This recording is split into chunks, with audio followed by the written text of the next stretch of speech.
This is news on What's Up Caribbean for Monday, February 23rd, 2015. In the headlines, Nicole Dyer-Griffith resigns as chairman of the COP. That's in Trinidad. New St. Kitts and Nevis cabinet sworn into office. And St. Lucia in Venezuela cuts the ribbon to signal the opening of St. Lucia Alba Bridge. In sports, Jason Holder happy with his team's win over Pakistan. The details to these and other regional developments after the break. Turbo charge. Dirty life.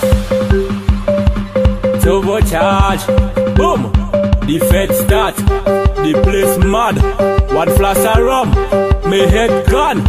Fall in the fed like raindrops. So when I lead, you follow me. Lord. As I reach the fed, I jump it up. Any girl I hold, I walk it on. Don't come and tell me the party done. Cause I come in here to play bass. Cause right now me, turbo, boom, charge. Right now me, turbo, charge. Right now me, turbo. We start with news out of Trinidad, where Congress of the People's chairman Nicole Dyer-Griffith yesterday quit both her post and membership of the party to protest the leadership's alleged failure to stand up to the sidelining of the party within the ruling coalition, including the firing of Senate President Timothy Hamel-Smith and her husband, former Minister of National Security Gary Griffith. As we hear in this TV6 report, Griffith says the party lacks equity and fairness. It is that trigger that I said, enough is enough, because I find it unacceptable for the political leader and others in the national executive to continue to encourage persons to come out on the ground and work. Come out on the ground and work for what? As I mentioned in the meeting, the definition of insanity is doing the same thing over and over and expecting a different result. And I have found myself wondering if this measure of remaining focused and doing the same thing, we will never get a different result. And therefore, that is why I felt it necessary at that point in time to do what I had to do. It seems as though some partners are more equal than others, and that is unacceptable. How on earth could you have a political leader of one of your partners in office not be advised or consulted on the removal of one of the highest offices held by the COP, and for that office to be removed and not even replaced with another member of the COP? That in itself speaks volumes as to where we are and how we are viewed in this confine of a partnership. We move to St. Kitts, and that country's newly elected Prime Minister, Dr. Timothy Harris, has pledged to join forces across the political divide in an effort to restore unity in St. Kitts and Nevis. Harris, addressing the swearing ceremony of his new cabinet yesterday at the Warner Park Cricket Stadium, said the victory of the coalition Team Unity in the February 16th general election will be a model for the rest of the Caribbean. Team Unity won 7 of the 11 seats contested in the general election. The 15-member parliament will also include 3 senators, 2 appointed by the government, and the Attorney General, who is an ex officio member. The Prime Minister has promised the young people that a new dawn has come because Team Unity will ensure prosperity. Lawyers representing the men accused of Cayman's biggest bank robbery are grilling the Crown's key witness. In the dock last Friday, Marlon Dillon was accused of changing his story to suit his own agenda. Having already served the jail term of his part in the 2012 robbery of CNB at Buckingham Square, he admitted he felt cheated and tricked because his car was used as a getaway vehicle. We get more in this report from Paul Kennedy of Cayman 27.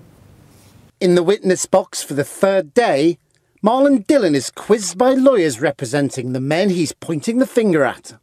Under cross-examination, he said, "It's impossible for anyone to use a personal vehicle in any crime and get away with it," adding he felt manipulated and propelled into crime, claiming after the robbery, Ryan Edwards put a gun to his chest and said, "Let's go." But James Curtis QC wanted to know if that was the case, why did Dillon leave the car unlocked with the keys in the ignition parked in nearby Grand Pavilion? Dillon claimed he forgot as he left in a rush. He was also accused of changing his story from the original trial and accounts he had gave to police.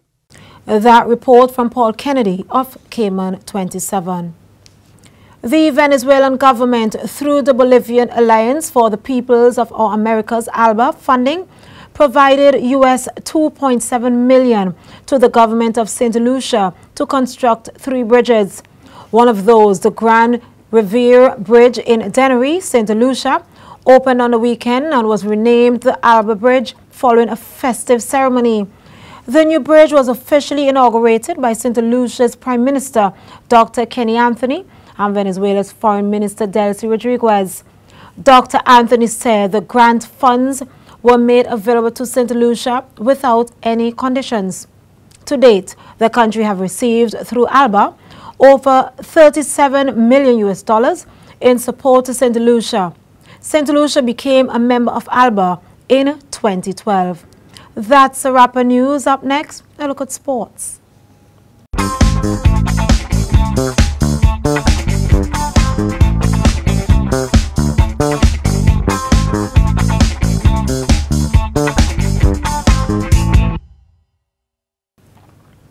In sports, West Indies captain Jason Holder says his team gained a lot of confidence from their win over Pakistan, and their aim now is to make it 2 in a row when they come up against Zimbabwe in the ICC Cricket World Cup pool match. The Windies beat the Pakistanis by 150 runs last Saturday and now have a date with the Zimbabweans at the Monaco Oval on Tuesday afternoon. The 2-time World Cup champions were dominant in all 3 departments in their triumph, but believe they can play even better, the captain outlined. He said Clive Lloyd's travel with the team has been a plus. Well, we had a long travel day yesterday. We decided to give the players the day off today, so we hopefully should be well rested for tomorrow's game. Again, I think we should bring our A game for every game, and it doesn't always happen, but I'm sure that we'll be bringing our A game tomorrow. Well, obviously Clive Lloyd has been here and done it. He has a wealth of experience. He's been through it. He's also been a leader. He's been a cricketer. He's been a mentor for some. So his information is very crucial for us, and he's been an integral member of our squad so far.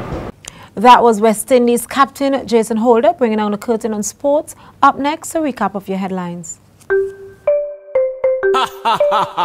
Turbo charge. Dirty life. Turbo charge. Boom. The fed start. The place mad. One flash of rum. My head gone. Fall in the fed like raindrops. So when I lead, you follow me. Lord, as I reach the fed, I jump it up. Any girl I hold, I walk it on. Don't come and tell me the party done, cause I come in here to play bass. Cause right now me, turbo, boom, charge. Right now me, turbo, charge. Right now me, turbo. Looking back at the top stories making news, Nicole Dyer-Griffith resigns as chairman of the COP in Trinidad. New St. Kitts and Nevis cabinet sworn into office. And St. Lucia and Venezuela cut the ribbon to signal the opening of St. Lucia Alba Bridge. In sports, Jason Holder happy with his team's win over Pakistan. Remember, for the latest in news, sports and other regional developments, log on to whatsupcaribbean.com, like us on Facebook and follow us on Twitter. This was a Carify production. Thanks for joining us.